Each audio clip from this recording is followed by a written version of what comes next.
has announced plans to conquer the entire Gaza Strip and remain there. I want to be very clear. This was always the plan.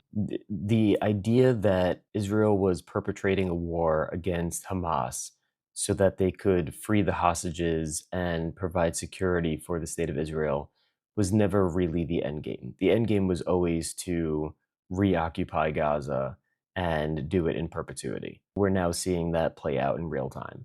And the only reason why this has been allowed to happen is because the Biden administration did not push back against Netanyahu and the Israeli regime earlier in their war in Gaza and try to provide some sort of guardrails so that they would, follow international law. Then you have Trump come in and further endorse the full takeover of Gaza.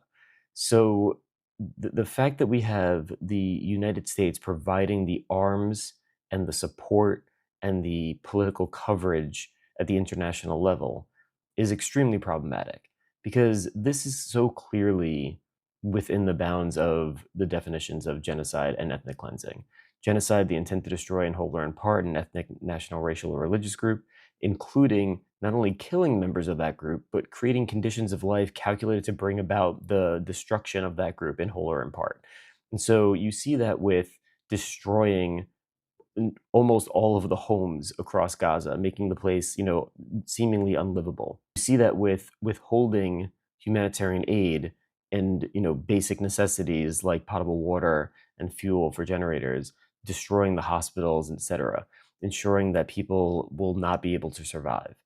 And then with ethnic cleansing, it's the forcible displacement of a population and with the intent of displacing that population so that you can repopulate that area with a homogenous group, so a different group. And so that's where when they say they want to reoccupy Gaza, they want to put more settlements there. They want to put more Israelis there.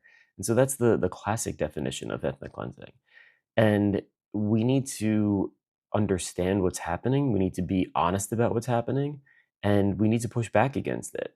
And it's not anti-Semitic to say that Israel is violating international law, that they're committing war crimes, crimes against humanity, genocide, and ethnic cleansing. It's not both sidesism to say that what Hamas did on October 7th was also a violation of international law, and individuals should be held accountable. But the atrocities on October 7th don't justify the atrocities since October 7th. And that's something that I want to make extremely clear.